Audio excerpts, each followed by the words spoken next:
Nous continuons avec les mots d'Olivia de Lamberterie que j'ai eu la chance de rencontrer dans un endroit plutôt sympathique. Et vous savez que tous les étés, on vous incite à lire, on vous propose quelques ouvrages. Et ceux que va vous proposer Olivia sont assez incroyables.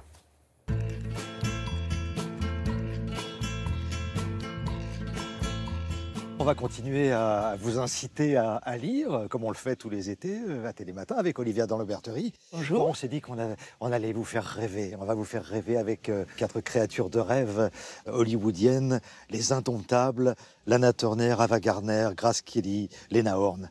On va vous faire rêver, Olivia. Un peu cauchemardé aussi. C'est vraiment un livre qu'on dévore comme un film en Technicolor. C'est amour, gloire et beauté fatale au travers de l'amitié de 4 stars qui partageaient tout, des choses qu'on imagine, les folles nuits, mais aussi des choses qu'on n'imagine pas.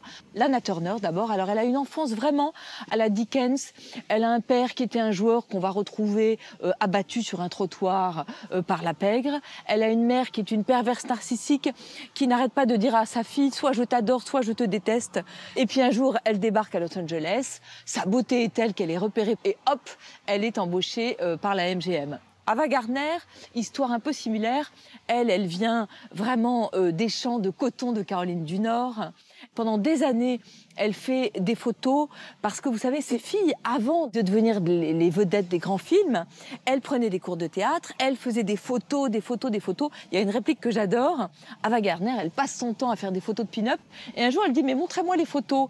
Et là, elle les regarde et elle dit « oh, bah écoutez, à croire tout ce que j'entendais, je pensais que j'étais plus belle ».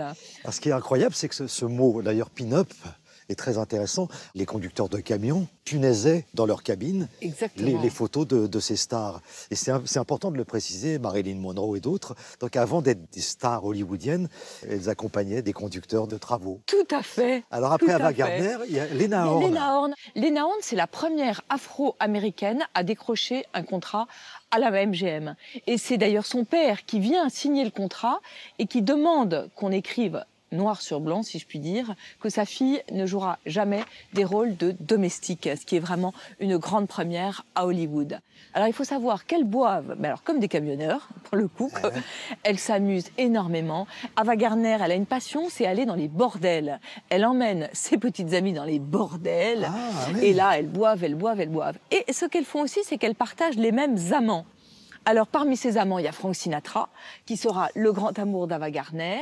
Il y a un homme qui s'appelle Artie Shaw, qui est le plus grand clarinettiste de cette époque-là, et qui était un mec qui était assez horrible, parce que finalement, il épousait les plus belles femmes du monde, mais il voulait qu'elles ressemblent à des chaisières, donc il leur interdisait tout glamour. Donc très vite, avec Lana Turner, ça va pas marcher. Il y en a une dont on n'a pas parlé. C'est Grace Kelly. Elle aussi, elle est beaucoup sortie, elle a beaucoup bu, elle a eu beaucoup d'amants, et notamment un amant célèbre qu'elles se sont toutes partagées, Clark Gable. Et sur le tournage de Mongambo, Ava Gardner, d'ailleurs, a ces mots auprès de Grace Kelly. Elle lui dit « Écoute, tant qu'on n'a pas été dans le lit de Clark Gable, on n'est pas vraiment une star. » Ça, c'est incroyable. Donc, on voulait vous faire rêver. Bon, c'était un peu l'envers du décor. Oui, parce que c'est aussi toute l'histoire de la MGM qui, à l'époque, est une sorte de ville dans la ville. Il y a 4000 employés.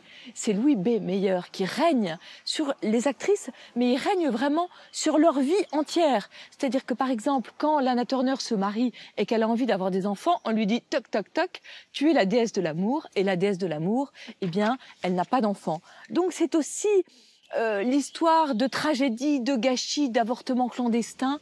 Et c'est pour ça que c'est formidable, parce que finalement, elle leur donne une humanité, Florence Colombani, à toutes ces stars de papier glacé. C'est un livre vraiment formidable chez Fayard. Que ça ne vous empêche pas d'écouter cette merveilleuse chanson d'Alain Souchon, La beauté d'Ava Gardner. La princesse la princesse de la serpillière. C'est pour les enfants. Quelle drôle d'histoire pour les parents. Oui, c'est une sorte de variation inversée de Cendrillon. C'est l'histoire d'une petite princesse, elle s'appelle Pivoine, elle est ravissante, et elle a une passion, elle aime faire le ménage. Elle aime épousseter, elle aime laver, elle aime briquer, tout ce qui lui tombe sous la main. Ses parents sont désespérés, parce qu'une princesse ne doit pas faire le ménage. Donc ils l'empêchent d'assouvir sa passion, sauf que parfois, c'est bien utile de savoir ranger quand son père, le roi, a perdu ses lunettes, ou quand sa grand-mère, la reine, a perdu son dentier. C'est un petit livre très rigolo, beaucoup d'humour, et l'humour, ça fait passer beaucoup de choses chez les enfants, Parce que c'est un livre aussi à double fond qui permet de parler de vocation. Qu'est-ce qu'on fait quand un petit enfant, un petit garçon, une petite fille n'a pas envie de faire ce que ses parents ont envie qu'il fasse lui. Et finalement, Pivoine, elle ira à l'école des arts ménagers quand ses parents voulaient l'envoyer à l'ENA et elle sera fière d'elle. Et finalement, c'est le plus important, c'est d'être fière de ce qu'on a envie et ce qu'on aime faire. Et elle vivra heureuse et elle aura peut-être beaucoup d'enfants. Ou pas. Ou pas. Parce que les filles d'aujourd'hui, elles font ce qu'elles veulent, même les petites princesses. La princesse de la Serpillière et Les Indomptables, ça c'est un autre univers avec Lana Turner, Grace Kelly, Ava Gardner et Lena Horne, sans oublier Olivia de Lamberterie, qu'on retrouvera très très bientôt. Merci Olivia. À bientôt Thierry. À bientôt. Bonnes vacances. Voilà, vous avez tous les renseignements sur le site de Télématin. À bientôt Olivia.